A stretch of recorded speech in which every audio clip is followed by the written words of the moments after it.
Welcome to Easy to Love Yoga. I'm so glad you found my channel. My name is Shanna, and I completed my 200-hour yoga teacher training in 2019. I teach restorative yoga, yin yoga, chair yoga, and an accessible yoga flow. I'm so happy to be teaching again. In my 20s and 40s, I taught fitness classes at the YMCA, like low impact aerobics, step classes, spin classes, and muscle group power, which is a fitness class using weights. I've loved yoga since I was a teenager, taking classes at the local Parks and Rec department, YMCA, and later at local gyms and studios. I believe yoga is a practice for everyone. We are all unique. Our lived-in body experiences vary from person to person. Factors such as bone structure, genetics, medical conditions, injuries you may have. There's so many factors that affect how unique we are, and that everyone has a different experience in class. What I'd like to deliver through my classes is accessible ways that you can participate in yoga, enjoy the practice, and get the most benefit from the practice in a safe way. I use a lot of props during my practice. So before you begin taking my classes, there's a few things I want to talk about. First, I'd like to talk about safety, props, music. So first, safety. So if you have any existing medical condition or you have an injury, even if you think it's just a sprain, please seek medical attention and get approval to participate in this class to ensure that your participation in yoga is going to be safe and not aggravate any existing conditions.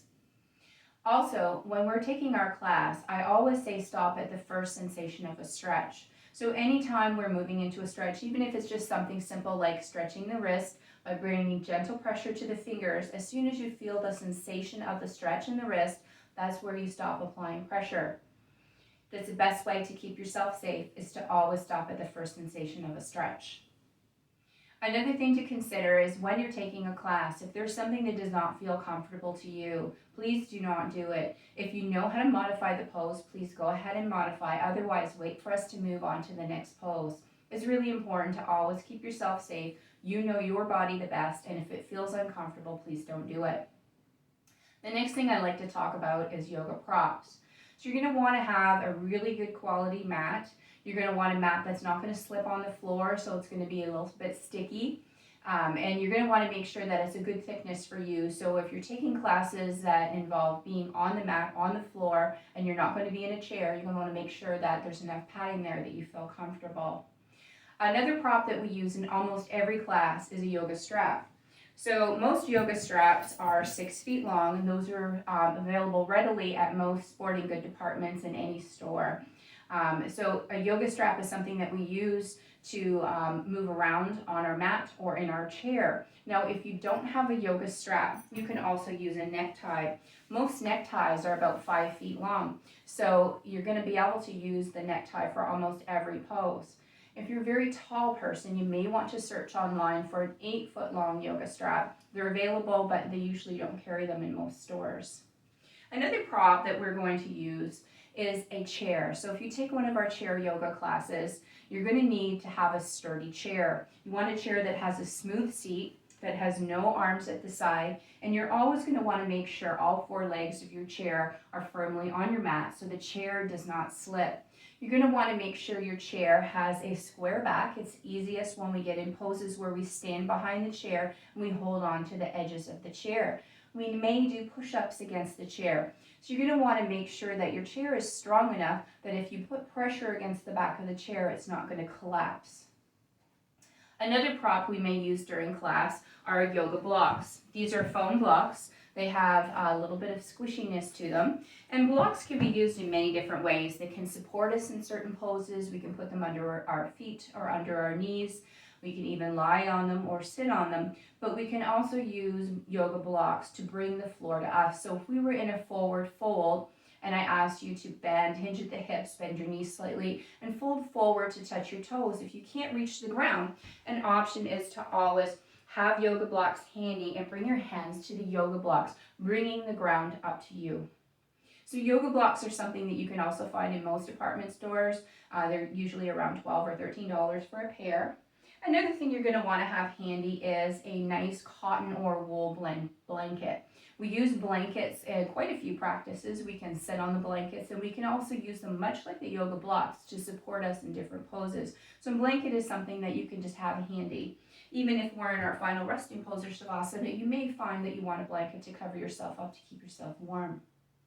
Now, you can also find yoga foam knee and wrist pads. So these are available in some stores. Some of them have different shapes. What they're used for is to place under your knee to help support you if you have very sensitive knees. You can use them under the knee. You can use them under the wrist. Now, if you can't find these in stores, there are a couple options at your local dollar store in the gardening section. So I found these two different types of knee pads for gardeners. This one is a harder foam pad. It's about $1.50 in most garden centers. And this one was $3, and it's made of pool noodles, and they're nice and squishy. The thing to remember is that if you don't need this prop, then you don't need it. But if you are going to use this prop, we place them on the mat, so the mat helps provide some extra traction, so this is not going to be slipping around when you're using it. Another prop that you may want to use is a rectangular yoga bolster. Yoga bolsters can be used in lots of different ways during classes. If a bolster is required, I will mention that in the comments and description for the class, so you're aware. Bolsters can be used to sit on. They can be used to support you in various yin and restorative poses. For example, if we were in a seated position, we had our legs in a dragonfly position, we may use the bolster to rest our forehead on and just hold on to the edge of the bolster so we can allow the muscles in our back and shoulders to relax.